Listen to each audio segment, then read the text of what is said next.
नमस्कार। Bharatvarsh YouTube channel पर आपका स्वागत है।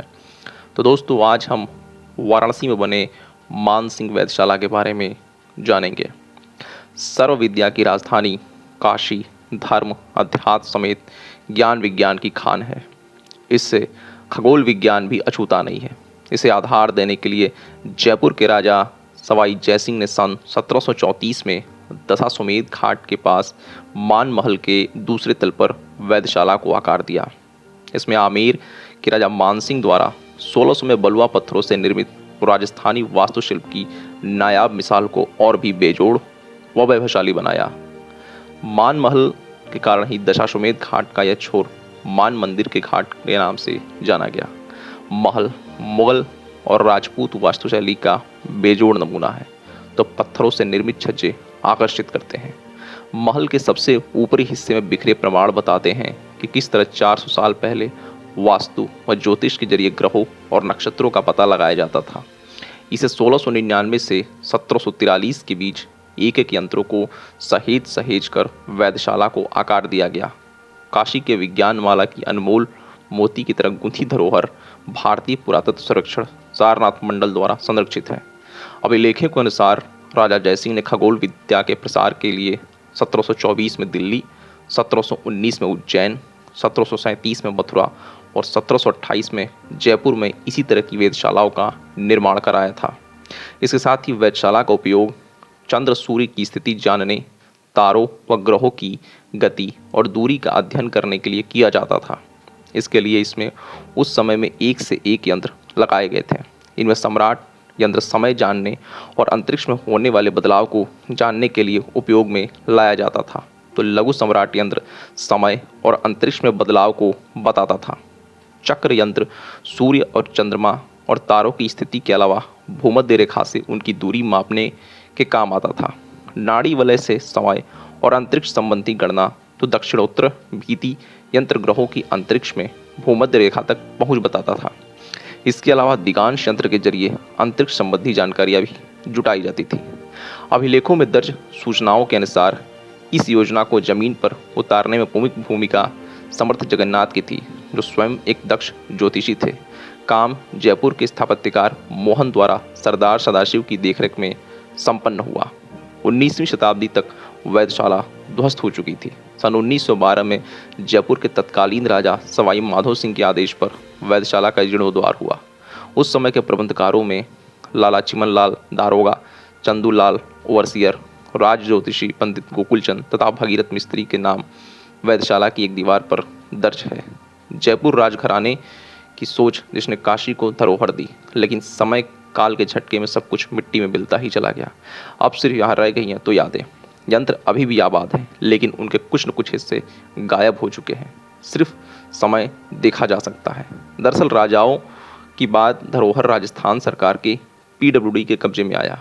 वर्ष 1980 में इसे संरक्षित करने के लिहाज से भारतीय पुरातत्व सर्वेक्षण विभाग सारनाथ मंडल को दिया गया। हैंडओवर के बाद भी कमरों में किसी न किसी का कब्जा था। मामला कोर्ट में गया और इसके बाद संरक्षित किया जा सका। फिलहाल यंत्रों के पास छोटी छोटी सूचनाएं दर्ज हैं ताकि लोग इनके बारे में जान सकें। मान मंदिर की प्राचीन दीवारों ने अपने दामन में जीता जागता बनारस सहेज लिया है।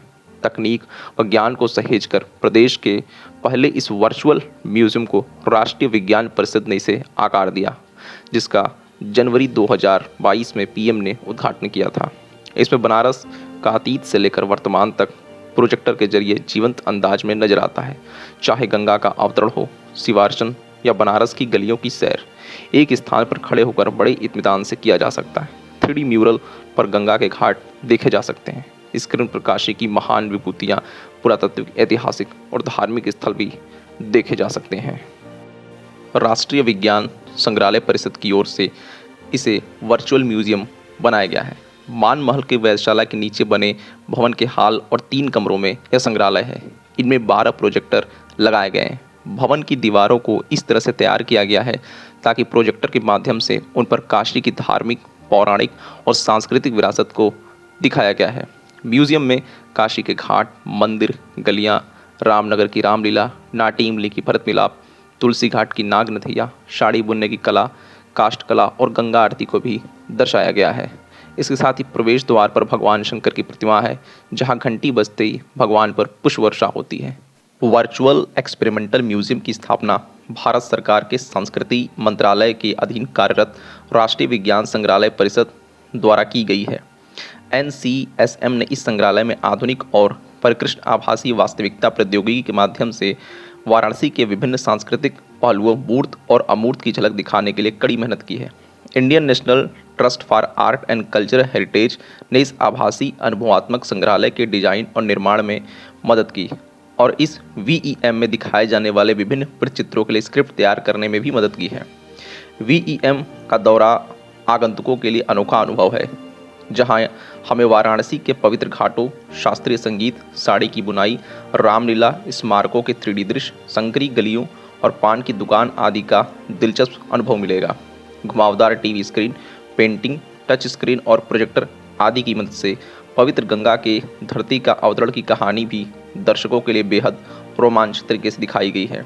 VEM की स्थापना से पहले मान महल की केंद्रीय संरक्षित स्मारक वेधशाला को वैज्ञानिक रूप से संरक्षित किया गया था, क्योंकि इस इमारत का निर्माण 1600 ईस्वी में मुगल सम्राट अकबर के करीबी सहयोगी राजा मान सिंह ने किया था। बाद में 1734 में जयपुर के सवाई जयसिंह द्वितीय द्वारा इस स्मारक की छत पर एक वेधशाला का निर्माण किया गया था।